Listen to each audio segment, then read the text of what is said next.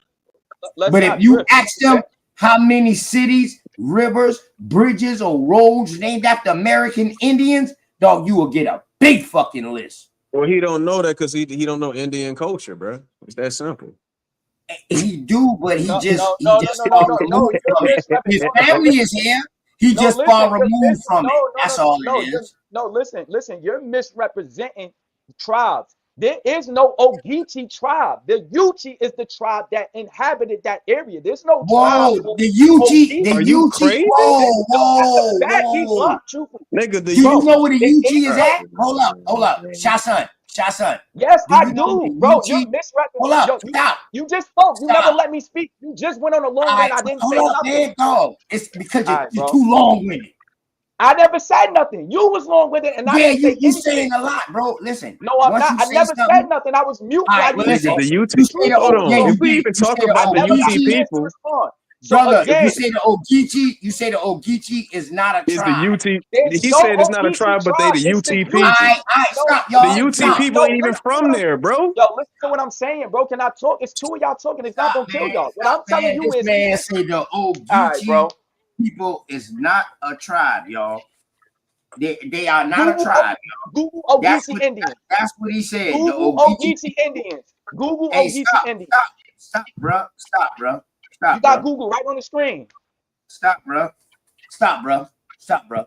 Hey, y'all, can y'all please? This is coming out the dictionary of American Indians. All right? Y'all, matter of fact, where my mark at? Do I need to highlight that? Do y'all see the Ogeechee right there? Huh? Hold on, look, I can't see that, bro. Do it say it's a small tribe of the Yuchi who lived along the what? The Ogeechee River in Georgia? So how can he say it's not a tribe? It's not. It's that kills that. It is a tribe, stupid. Shasun. If you don't understand, Shasun, it's the same way you got Chata, and the same way you got the Chata Tulas, and you got the Chata Nuga, and you got the Chata. Do you not understand how that works? If you let me talk for 2 seconds, I can explain that to you, brother. But y'all not letting me talk. No, bro. You're not letting me talk. Y'all niggas. They the Ogeechee people because they stayed by the Ogeechee River. Yo, It's that simple. nobody's denying that. That's why when I'm telling you, truth for 2 seconds, when I'm telling you the name of the tribe, just like the Edawan, is the Edawan. The people, if you want to call them the Buchawi people, cool, but they're not that. They're Edawan. That's the part that he's misrepresenting. That's why he said the Buchawi. So because they meant one branch. Hold on, brother. He said that because the Edawan was bigger, and after the war, after the Yamasee War, that's not what I'm saying. Yo, bro, can I after the finish my Yamasee statement? War, dog, the That's not what I'm Ogeechee, you know what I saying. mean, the Buchawi, you know what I mean, when other people There came in was here, no Buchawi tribe prior to the Edawan. You feel what I'm saying? But so hold on, Shasun. So what would the Edawan call the people that live in the Buchawi? Yeah, we were small. We were small little chiefs. No. So what would the Edawan call the people living in the Buchawi then? They are Edawan. OTK. No, they the Buchawi people because they stay in the Buchawi, bro. No, listen to what I'm not arguing. They the Buchawi people because they stay in the Buchawi. That's what I'm not arguing. Truthful, I'm not going against what you're saying. He is. He just said the Buchawi are different than the Edawan. He said they. But it is. No, it's not. Do you know what? Yes, it is, bro. Yes, it is. Ended up mixing in with the Edawans, bro. But they are separate people first. It's a different. When you talk about a different tribe, you're talking about different. Hold on. Why aren't you showing the source that the Buchawi isn't a tribe? There is no source that there is a tribe. So you made it up. Come on, bro. So this nigga made it up, man. Come no, on, I'm not man. making that up, Cosmon. There's no documentation of a Buchawi tribe at all. He's lying. Cosmon, so what were you talking about when you said that it was rights about the Buchawi? What source were you pulling from? Again, Cosmon, he already said, yo, just because they don't write about everything. All I said to him was, Because when I was in the chat, he said that the Bucciwe predate the Erewhon. If you look up any information about Bucciwe, it tells you two things. It tells you Bucciwe is a plantation, and it tells you that the It don't Erewhon tell you that. Yo, bro, Cosmo, I'm not. It don't tell you that. Pull it up. Hold on, Shy Son. Can I finish my statement, brother? It don't pull it Can I up. It don't say that. Can I finish my statement? It don't tell say you that. what? That it's a plantation? There's no Bucciwe No, I'm plantation? saying it don't say that it's not a tribe or that there weren't no Bucciwe Indians. You're just making that up. You can't find that. Put in Bucciwe Indians right now. I don't have to do it. You do it. You said you did it. I did. You said you did it. Now did it show already. us. It don't. Where? Cosmo, watch this. Where? What is the source? Put it in the back. There is no source about a Bucciwe tribe. So you making it up. No. All right, bro. Again, there is no source about a Bucciwe. Truthful. If I can't show you nothing about a Bucciwe tribe, well, you shouldn't be talking about it. But Shy Son, you the shouldn't thing you fail to realize is that this is. Hold on, fellas. Truthful, you agreed with me and then agreeing with him. You listen to what I'm saying. Shy Son, because listen to your logic. Listen to your logic. 2 seconds.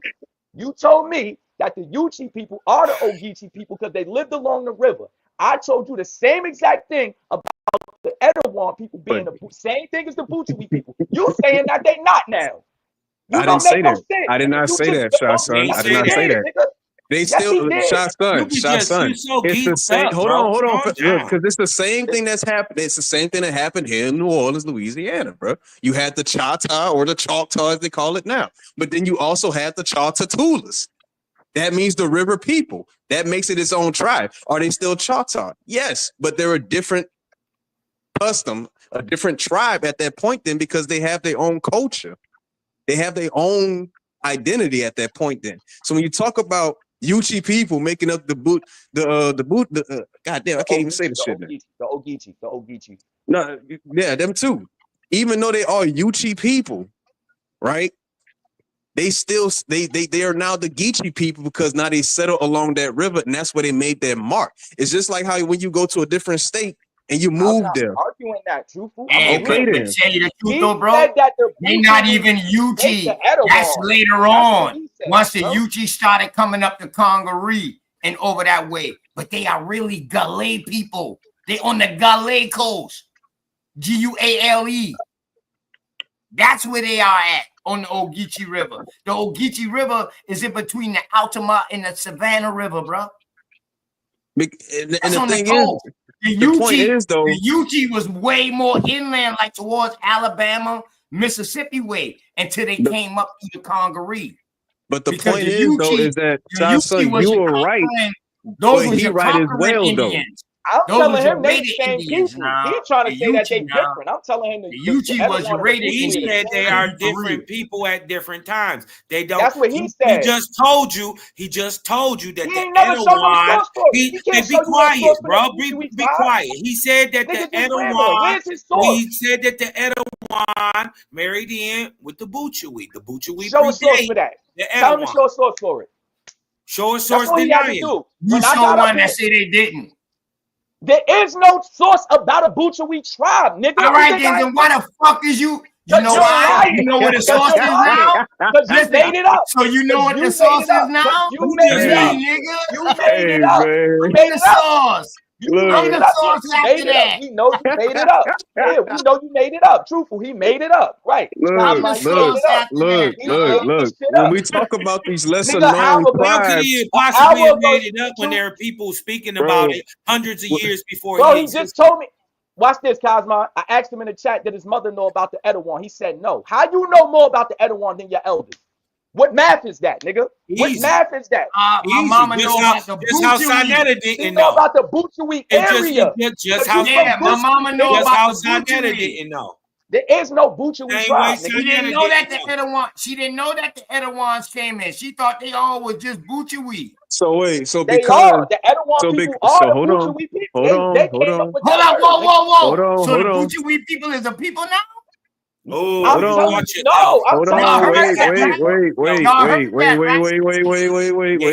Wait. So because the Bucciwe people was not documented by these Europeans, could that be the reason why there's no? I'm just saying. Right. I'm just saying. Exactly. I'm just saying because you have a lot of tribes across America that are not known that are not because they gospel. say. I'm just saying, bro. I'm just saying. Wait, truthful. Let's use your logic. Hey, Let's you use know your what logic. happened, truthful? Hold on. They Let's get use your lumped in logic. with Cherokee Okay. or Let's Choctaw use your or logic, truthful. Choctaw. When They they get got the lumped into those groups or Catawba. That the part. goose, They get That lumped part. into these Hold groups. on. Right. watch We this, gonna have a truthful. discussion. Let's use your Okay. logic, right? When they got Okay. the Goose Creek, why wouldn't they dock if the Butcheweet, according to him, the Butcheweet predate the Etowah? That's what he said. If they got there, why they didn't write about no Butcheweet tribe? Where is that? Did they meet actual Butcheweet people, or did they meet No, the you know Etowah who that they was met? traveling? Guess who they met? I'm just saying. Etowah people. He trying to tell you that they different because he don't know their history. Hold He on. think Butcheweet is a tribe. Hold on, Shotson. Hold on. That's a checkmate, bro. He Nigga don't know what he's Shotson, talking about. hold on, Shotson. What I'm saying Nobody's is this: trashing. Now I'm is just it telling you he possible don't know what he's that they talking about. met somebody that was Etowah traveling to the Butcheweet? No, the Etowah do is from trade with there. The Etowah is from Goose Creek. This nigga don't. I don't know why he not telling y'all that. Hold They're on. from Goose Creek. The Etowah ain't from no Goose Creek. Yes, Goose they Creek. are. Look it up right They now. just Why y'all got inhabit. Google on this thing? Why They just inhabited that area. So where they originally from? Where's the Etowah That's a originally good damn question. Ain't no Let's source ask gonna tell us where they OTK. He from. said, hold on, truthful. So now Indians ain't from. According That's to not what I'm OTK, we've saying. been here. So the We've Etowah, been That's not what here. I'm so the Wait a saying. minute, we've Etowah. been Hey, here. hold We've on. been Oh Y'all here. my asked me where the gosh. Etowah That's not originally what I'm from. saying. I'm saying they I'm not saying inhabited it. We Etowah don't know originally from exactly Daniel where they came Hold from, on. bro. If you don't That's a know, lot of truthful, land, You bro. sound like a hey, Pan truthful, African. They hey, met truthful, if they you don't met know, just say Etowans. you don't know. They met Because guess Etowah what? The at Goose Etowah Creek. do know where they came from. They Let do know where They they OTK met came answer from. where the Etowah at Etowah Goose came Creek. from. They didn't meet Etowah in their origin. They met the Etowah in Goose Creek. That's what I'm saying. Right. No. They already met the Etowah in Charleston, brother. The Etowah left Charleston. They left Daniel They Island and left came to okay. Goose Creek along with What's it? everybody else who was escaping the bullshit that was going on in Charleston. The You know why? colonization. Because Goose Creek was a safe haven. Mm. It wasn't no slavery camp. It was a safe haven. The French came here. The English, even some of the English, the British, they all came in and chilled. They didn't come in on the deer fur, all that, brother, was heavy. So do y'all know anything about the Etowah Removal Act? Huh? Uh-oh. Now we pulling up some good shit now. Do y'all know anything about the Etowah Removal Act? Okay, hold on. Google What the that. fuck even is Goose Creek? Where the hell is Goose Google Creek? that. Man, Okay. you got a Goose Creek in damn near every state, dog. No, what I'm saying, because I'm looking at the map. I'm looking at the map. I got Charleston, you right? you got a Goose Creek. I'm You trying got to a see Goose where Creek Goose in Creek fucking at, then. Charleston, brother. Little do you What? know. I mean, you got a Goose Creek in fucking in Virginia, in DC, in the DMV area, brother. You got a Goose Creek in Michigan. Yeah, you got a Goose Creek damn near everywhere, brother. Oh, okay. Goose Creek. Yeah, that's quite a way from Charleston too, bro. Yeah. So now the question is this. So let me show you something, man. Let me show you something. This is what they don't know. Huh? The Etowah Removal Act. Where they come from? Charleston. Damn. Oyster Point, which is Mount Pleasant to us. So okay, the Dutch colonists who purchased Manhattan. Hold up. Who purchased Manhattan? This is why us and Flavor Flav them boys got the coast. So hold on. So OTK, what you saying is, even though they say the Etowah went to the Butcheweet, right? Are you saying that the Butcheweet? They came to Goose Creek. No, they never said that they went to Where Goose Creek was considered was Butcheweet. The Butcheweet, yeah. It wasn't considered Goose Creek. So here's the Your thing, law right? proprietors named it Goose Creek. So could it be that these Etowahs got with another tribe and made another tribe in the Butcheweet and became the Butcheweet? They got with the Butcheweet, bro. So the Butcheweet was smaller than the Etowahs. The Etowahs came from a big ass chieftain. Oh, like a sister tribe, a cousin tribe, or some stuff. The Stono, all of them boys was family up that coast going to Georgia. All them boys was deep. They was deep as shit going to Charleston, bro. They was deep as shit.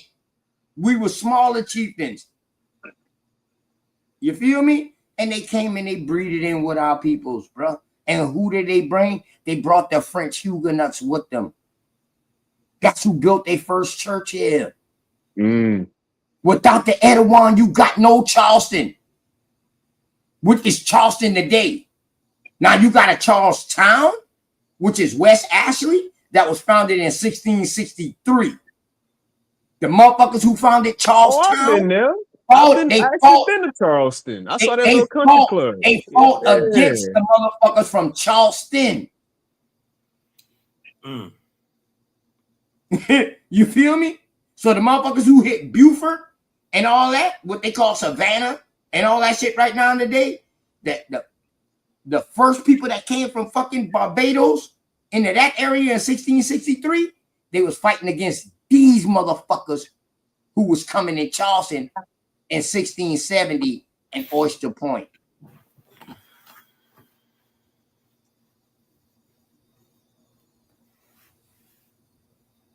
Huh? Let's go. Let's go. That's some of that South Carolina history, huh? So they from Charleston. Hey, look what it say right here, bro. Goose Creek is. That's not even the same place. Look what it say. Just what I just told you. At 1680, at which time the unnamed town of Oyster Point, what we call today 8 Mile, you know what I mean, Mount Pleasant, became New Charlestown, and the initial settlement of Albemarle Point became known as Old Town, now Charlestown Landing. That's in West Ashley. That's damn near 30 miles away, 20 to 30 miles away from what now today is Charleston. Oh, North Charleston? No, bro. No, Charleston's right next to me, bro. That's when you coming up north. This is main Charleston, bro. The harbors right here. This peninsula. What you see on this map. Yeah. They had a castle right here, a fort. They had a fort right here, and they had one right here. Fort Pinckney right here. That must still there, ain't it? Yeah, it's still there. It's still there. The battery, the house and memorial. Pinckney is the one, Charles Pinckney, who Charlestown is named after. Not no King of Charles, because he was fighting against the King of Charles.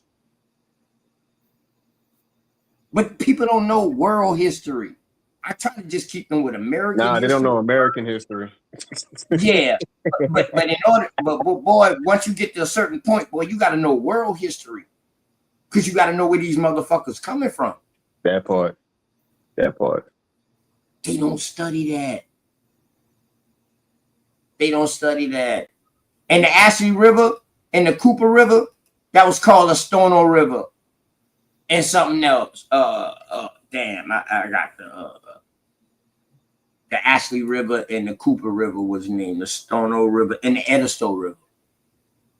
These are still places named down today. You still got Edisto Beach, Edisto City. You still got Stono. The Stono got a big ass golf course on it right now off the water. You know what I mean? You still got this going into Georgia. All that's going into Georgia. And from what this say right here, they sold it. You know, the Etowans, they sold it. And then they moved to Charleston. They moved to Goose Street.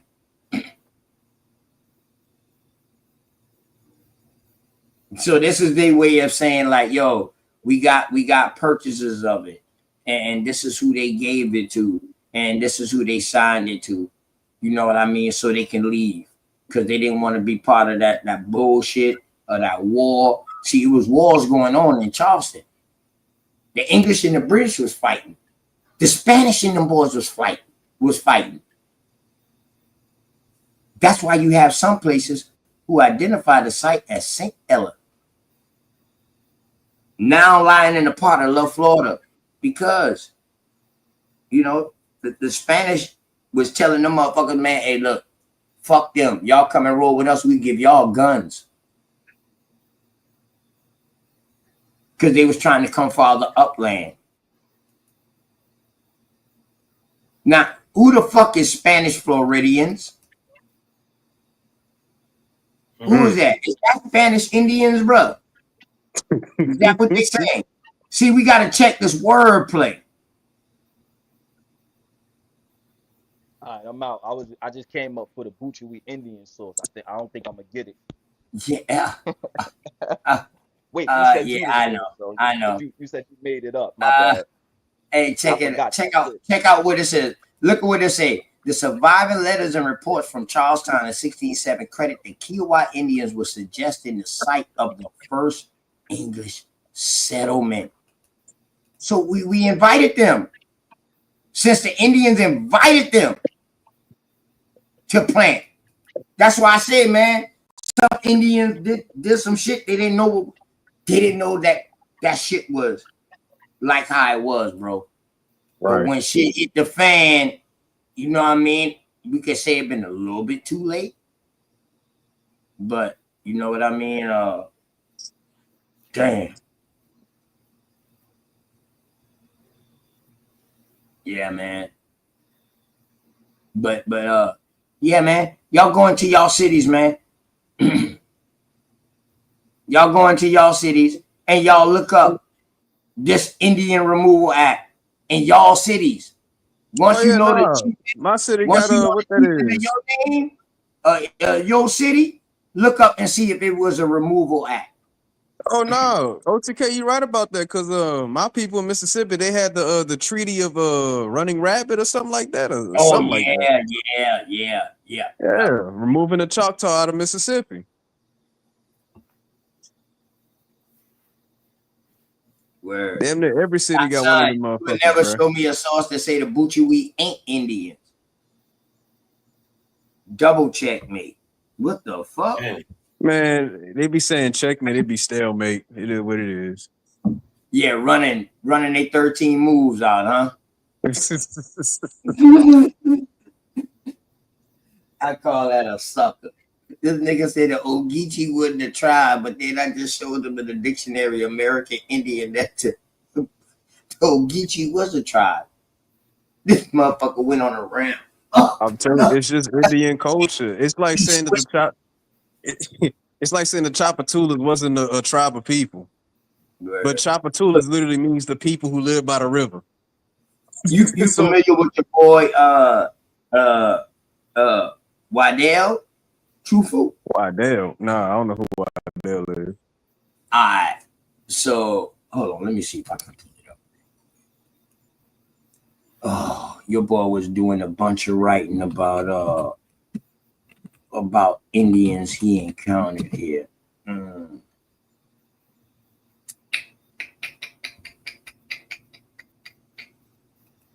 me see.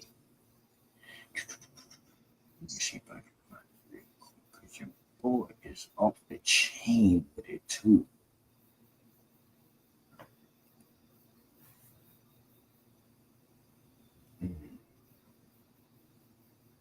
Oh damn, where Sharice go? She left us? No, I think she had dropped down so we could let she in the back. She in the back, okay.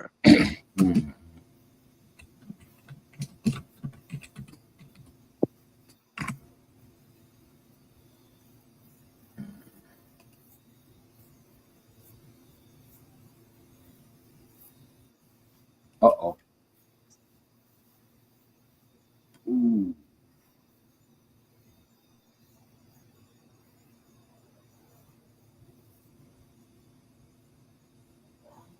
Oh shit, this something new. I ain't never seen this shit before. This motherfucker done upgraded his page, y'all. Ooh. I got to show y'all this because I ain't never seen this shit before. What you mean he upgraded the page? Oh. I'm about to show you. Oh, this Ishmael Bay. That's why. Indians of South Carolina. And this picture wasn't up there at first. Oh, this shit. I'm just showing y'all what native roots. How the Indians enriched America. author of Indian Giver. Giver. Oh yeah. You Man, gotta that's look starting up. to make sense of why we called Indian givers. We gave them land, now we want the shit back. But then again, it makes sense. You give somebody an inch and they try to take a mile. Right. So now let me show you how different writings is different, right? So Indians could literally finance their own destruction as the colonists sold the Indian victims and land of one campaign to finance the next campaign, which always penetrated a little deep into America. Just as Boston became the major slave market for the North American Indians, Charleston, South Carolina became the major market in the South. Even before the founding of Charleston Colony, slave raiders such as William Hilton seized slaves from the Caribbean plantations from along the Carolina coast in 1663. Oh, he talking that real shit. With the founding of Charleston in 1670, the port became primarily exit point for Southern slaves. Not an exit point now, so ain't no incoming.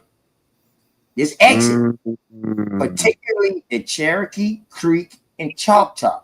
See, that's when they start lumping them. Now, this is before the 5 civilized tribes. Because they named it by regions. They named it by regions. You probably got 20 different chieftains that ain't even heard about. Underneath the creek, you probably got 20 different chieftains you never heard about, but they all labeled as Creek because of the what they would call it, the phylum lingual family. Mm-hmm. Because of the way they talk, the way they sound, and that's what they're basing it off of, or they looks. So the Charleston merchant soon had long trade lines that stretch across the southern states to the Mississippi River. Initially, they relied heavily on warfare and kidnapping as the means to capture Indian slaves. In time, they encouraged their Indian allies to do the difficult work and then sell the captains to the whites in exchange for trade goods. As Gary Nash describes the situation in 1760, slave couples were marching through the Carolina backcountry to the coast as much as they were following through the African interior to the trading post on the African coast. So they let you know if they was doing that shit in Africa, they was doing the same shit here. That part.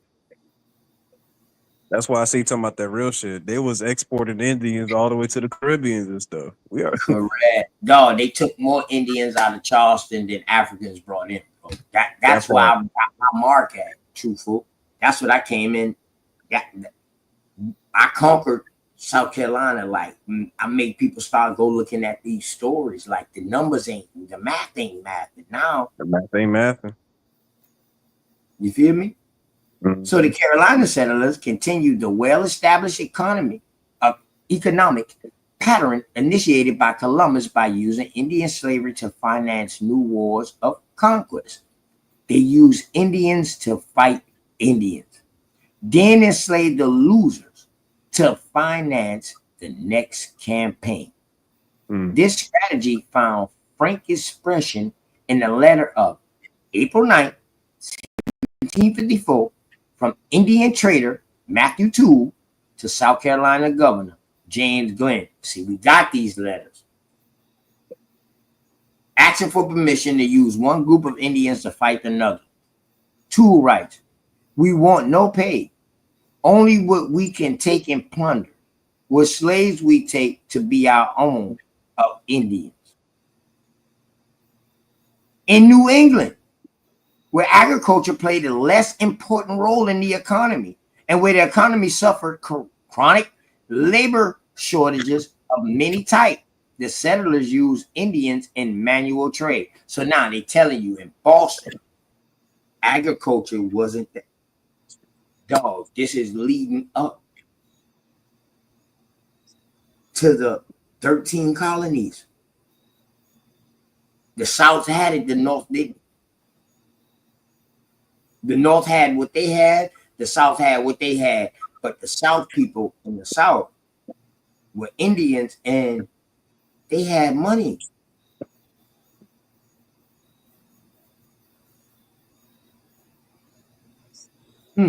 18th century newspapers in New England carry advertisement announcing they're available for hire or sale of Indian as well as African craftsmen, including carpenters, wheelwrights, and butchers. Hold on. So you got an African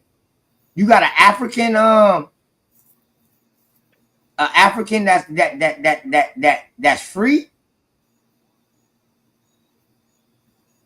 Is that what that's saying, bro?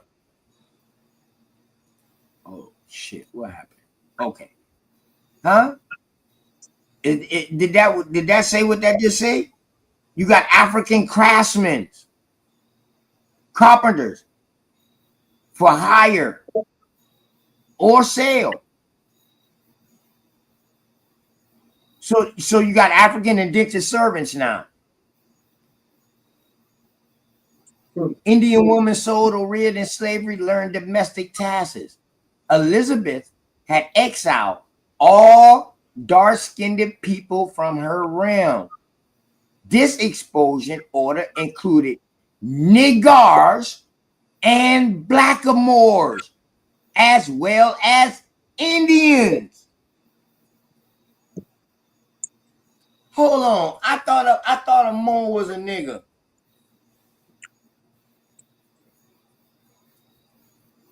Who is the niggar? And who's That's the a good black? question.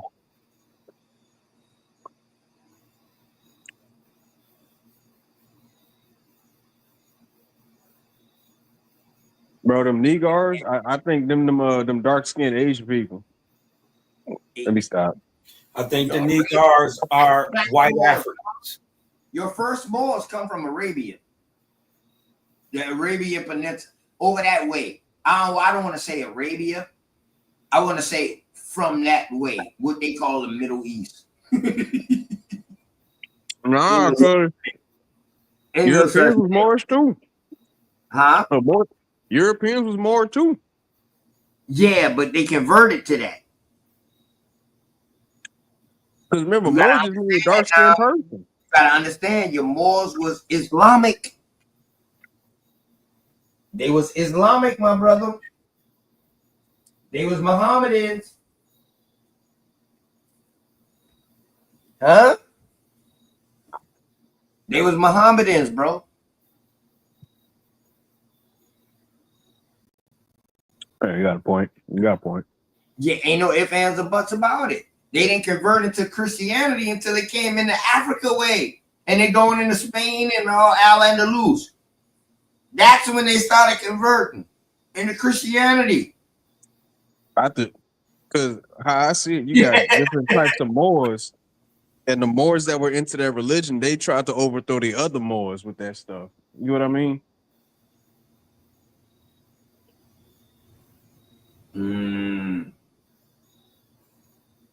Because it wasn't, there wasn't just Moors. The New England colonists sold some of the Indian slaves across the Atlantic in Europe and even in Africa. In 1683, a shipment of Indians was abandoned in the Algiers slave market after the Muslims refused to buy them. It didn't say Christians, bro. It said Muslims. Why did the Muslims refuse to buy them?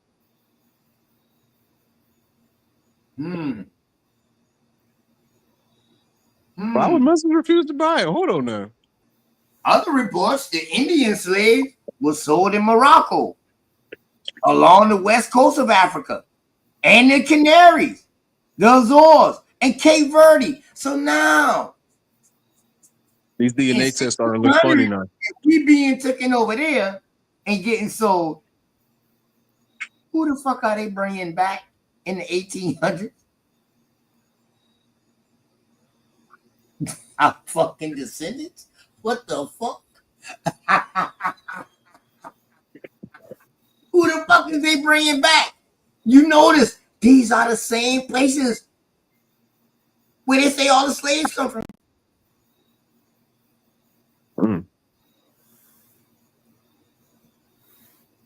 Yeah, something ain't adding up. Something ain't added up, man.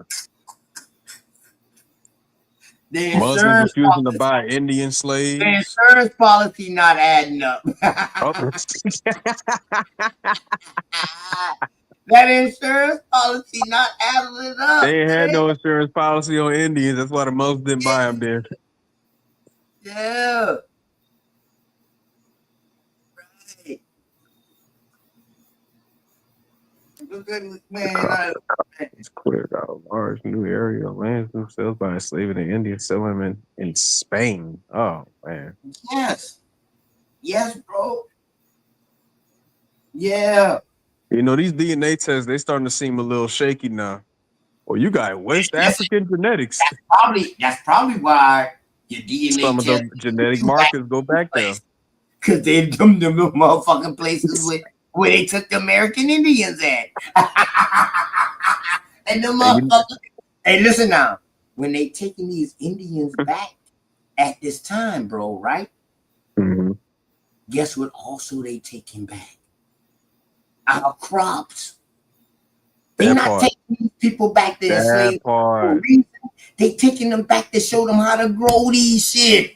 That's why they had that they had that painting about them American Indians going to Queen Elizabeth with the pineapple and the parrot and all that stuff, bro. Hey, man.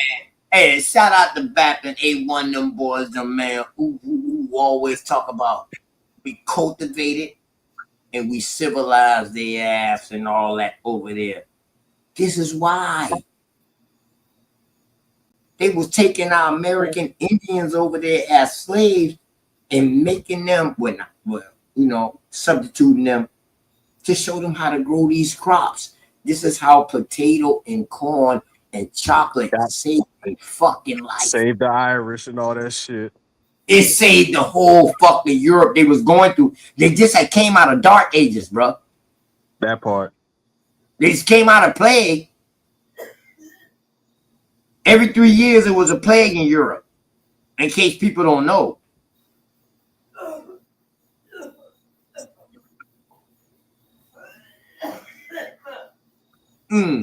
That boy choking. What you got that good smoke out? Hey, let me stop. Nah, that's fucking Cosmo with his healthy growing ass. That nigga got his own shit, his own strands, dog. That nigga Cosmo got that Cosmo strain. Shit, you thinking about the galaxy shit. Hey, the boy sell Metacom. That boy Cosmo about to come. Hey, you want some of that Beetlejuice? The widow and the son of Metacom. It sold them for 30 shillings. That boy Cosmo said, I got the serious smoke. Yeah, you do. I'm being corny. Let me stop, bro. Right. You got that serious star system smoke.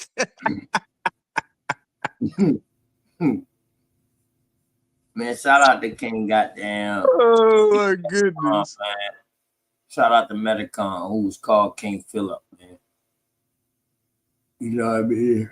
Word. But shit. This is when the Pilgrims and us started beefing. So you had your Anglo-Saxons who was already in Virginia. Then you had this Puritan group who King James said, man, get the fuck out my head. Y'all motherfuckers going against what I teach and with this Christian shit and with this Catholicism. Y'all get the fuck on. Y'all Pilgrims, y'all Puritans, y'all get the fuck on. They landed in Boston. This is a letter or symbol onto the cheek or forehead of the slave and filled it with gunpowder. Yeah, that's where you get your 1619 story from. From those right there. The Massachusetts shit. Right. This is Massachusetts. This is your Narragansett, King Philip, the Wampanoag. That's who they was. Here you go, right here. The New England Confederation of Massachusetts, Plymouth, Rhode Island, and Connecticut made war on the Wampanoag. This is when they started bringing a bunch of their peoples over now. See, remember now, So 1619, they weren't bringing African slaves. They were just bringing themselves over here. They was bringing themselves over here in 1619. But some motherfucking black people was on that bitch who was free, who they call African. But they was free too. And from what we finding out, this ship might have really came from the Caribbeans. The Mayflower. This is the Mayflower now. The Pilgrims came on the Mayflower now. You know, that would make a lot more sense if they did come from the Caribbeans first then. Right. That's why they was able to sell the widow and the son of Metacom for 30 shillings a piece in the West Indies. Now, when you see shillings, you know you're dealing with who?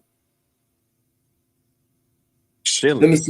Let me see if y'all boy up on y'all old here. That sounds super familiar. Shillings. Your boy with the pot of gold at the end of the rainbow is a pot of shillings. Yeah, the English, right? You're Irish. Oh, the Irish. You're Irish, you're English. Like he said, you're English, you're Irish. Remember the leprechaun. Shillings. Yeah. Oh shit. That's so okay. Your shillings. Where's me shillings? That's the English, the British, the Irish.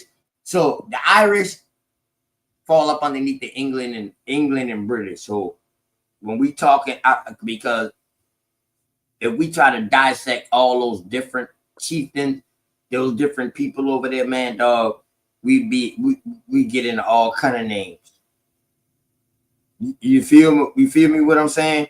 It'd just be like us saying, "Nah, dog, I'm Etowah," and you saying, "Nah, I'm Stono." Boom, boom, boom. That's how it would be. But yet we all in South Carolina. You understand what I'm saying? Right. Right. That's how it was over there too. And this when they started branding up, man. And then they had to outlaw the branding of Indians too. Yeah. Did all right with this, man, because a lot of this shit right here, all right. The trade in Indian slaves. Yeah. Agricultural crops that they could sell, they begin to value the Indians less as a source of income from a one-time sale to see them as a source of labor that would produce an income for years. See what I just told you, bro. They needed somebody to grow those crops. Right. Or to teach them how to grow those crops. But even then, so after once American Indian slavery became outlawed in states, they said, well, fuck it, we hire y'all now. Bro, but OTK, even with us over there, they still couldn't even get the shit right after we gone. It just which would further give them a reason to even come over here in the first place, bro. Right. Once they said that, let me tell you the whole reason. They say they stopped bringing these African slaves over here because the Indian was too unruly, and it was no capturing him no more. They fight too much, so we gonna make peace with them, man. We gotta bring somebody else in to do this labor. But you can't bring somebody else in to do labor on American soil and grow American crops. Crops that don't know a damn thing about the motherfuckers. They don't know a damn thing about it. And they can't say rice because the fucking Asian introduced rice into Africa. So that would be Asian rice.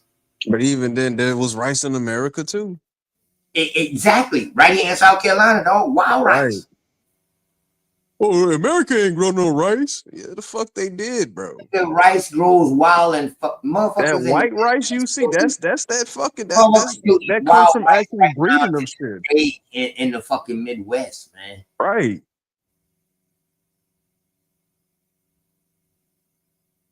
That white rice them Asians be had, that shit, that's fucking crossbred fucking right. It's not even the original rice.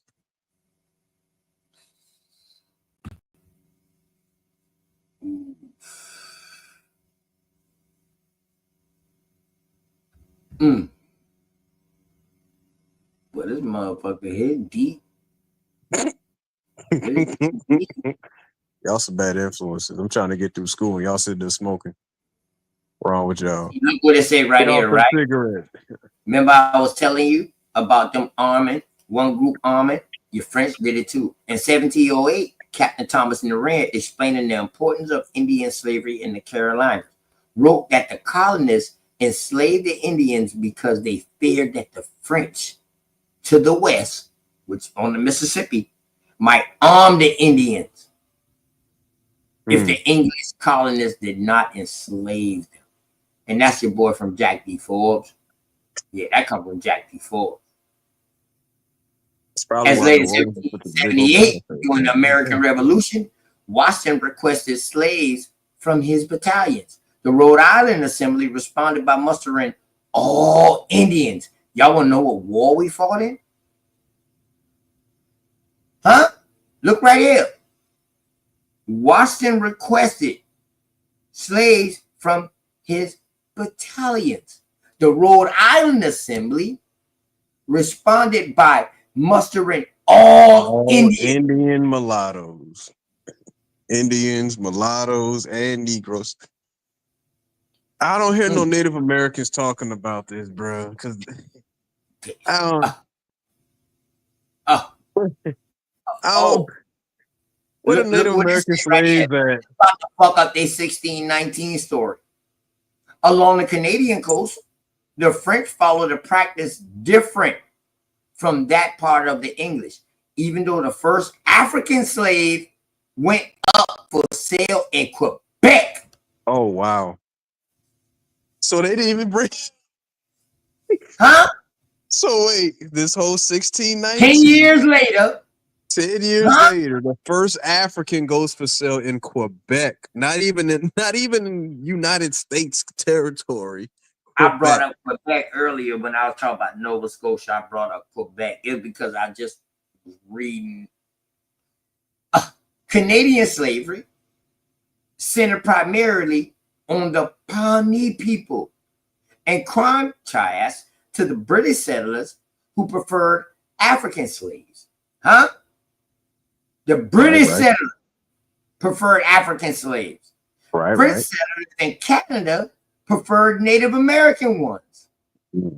As late as 1760, remember I told you they came through that Canada way through the Midwest. Right. The Treaty of Montreal recognized African and Pawnee slavery in Canada, and thus the Pawnee became known as the Negroes.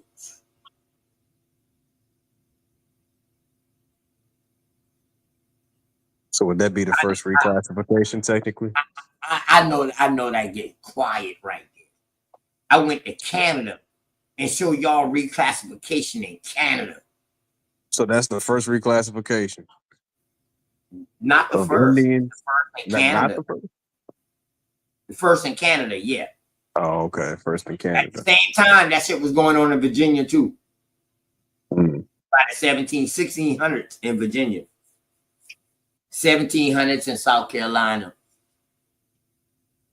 That shit trickle on down from up north down south. That's why right now to the day, us in North Carolina, some parts of Virginia, dog, we got the same laws, and even going down in Georgia, we follow the same laws, like you know what I mean, same guidelines.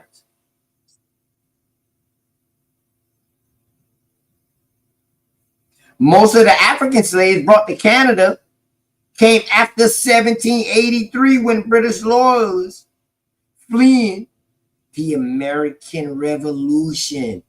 So they saying that they brought the African slaves to Canada The British, because they was running.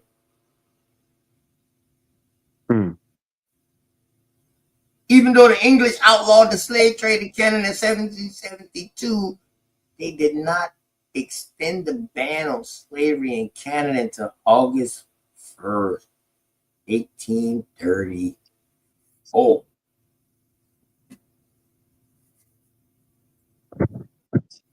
This shit is real. Hey, where they say the first Constitution was written at? Up there in Canada, right? Wait, what? In Canada, right? That's for real? I thought that mug was fucking. I thought that mug was in Jamestown. No, that's 13 colonies. They say we followed the Constitution and shit that was going on that was already written in Canada. You ain't never heard that? I've never heard that. Cosmon, hold up. Am I saying it wrong? Cos, you still here with us?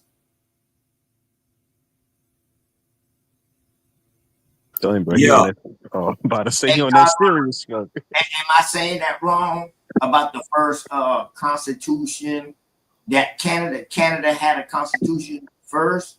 No, when I say Canada, I want to say the I think it's called, if I'm not mistaken, it's the triumvirate. It's between Quebec, Montreal, and it's like a three-part. It's a constitution between three different cities in I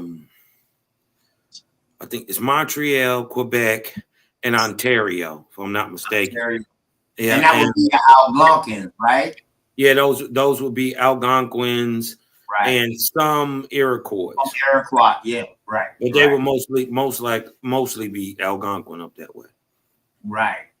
And I heard they had a constitution before ours. Yeah, it's called the I want to say it's the triumvirate. Oh, no, not true. What the fuck It's is because it's a three-part. With the Confederate, they always. Yeah, it's a three-part confederacy that was signed between those cities in Canada before we ever even had one in the United States. Right, right.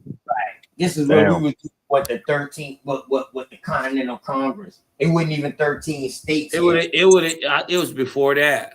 Yeah, it wasn't even 13 colonies yet. I'm going to talk about 13 states, but 13 colonies.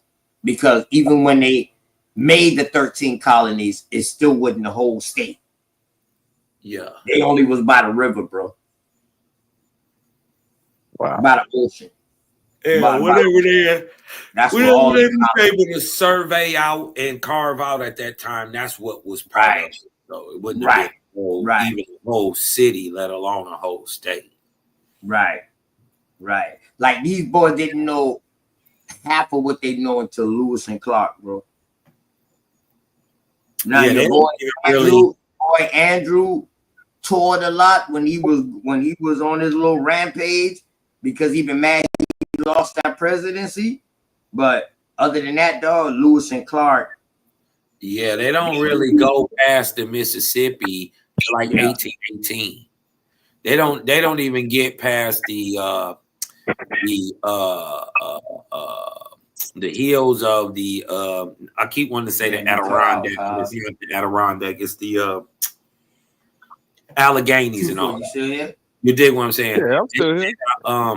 They don't even get past there to the 1700s. Late 1700s. So by the time you having like the American War, yeah, I'm still here. 50s and all that stuff, you dig what I'm saying? They just getting past the Alleghenies. But this some crazy work, bro. They talk about American history, but they only teach about United States. They don't teach about what actually went down with everywhere else and shit in America. Well, you be exposing too much. You got a point. Mic check. Yeah, we hear you, OTK. I said I was here like twice for you, man. Hello? He muted himself.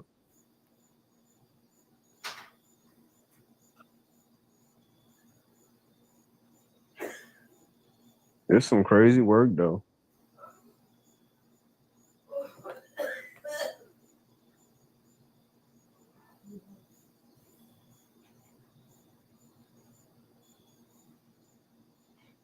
Too full. You still here? Yeah, what's up? Hello? Yeah, what's up, bro? Your mic went out.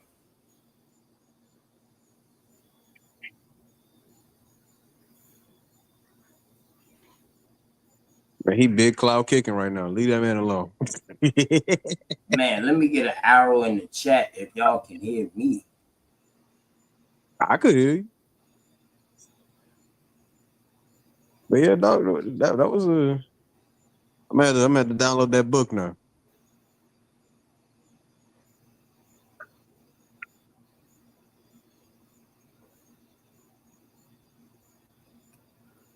Shoot, I'm about to get out of here. I got school, so. But I appreciate the information from my unks. You know what I'm saying? We got Unc Cosman. We got Unc OTK, bro. I appreciate y'all. But I'm going to bed. Hey, T-Day, I know you in the back. I know you hear me. I guess this will work. What up, though? What up, dude? Yep. I'm about to go and get out of here. Y'all have a good night, fellas. Man, y'all boys be cool, man. All right, True Food, be cool, my dude. All right, OTK, it's about that time for the Kung Fu Kid. You dig what I'm talking about? I'm in this bitch. I'm still kicking. Word. Man, why you do your son like that, though? Body that nigga, man. Why you body cuz like that? Ran him up off of here. Everything good, though, man. Can you hear me, bro? Hey, yo, man. Peace and love. My sister Sharice. He can't hear. And peace and love to y'all, man. Glad y'all came through. Hope y'all learned something today. Shot son next time, bob and weave. Peace and love, though. Shout out to my brother Cosmon, my brother Truthful. You feel me? My sisters done from Unscrambled of Mine that came up here. Shout out to y'all, man. And definitely must shout out to my sister Sharice. Y'all please share this out. Like it, subscribe. On our way to 1,000. You feel me? Just keep motivating our women out here. If you want to be a leader and you want women to follow you, well, be a good example to fucking follow. You feel me? And with that being said, man, in case ain't nobody tell y'all that they love y'all, man, trust me, my sister Sharice the realist and OTK love y'all, man. Peace.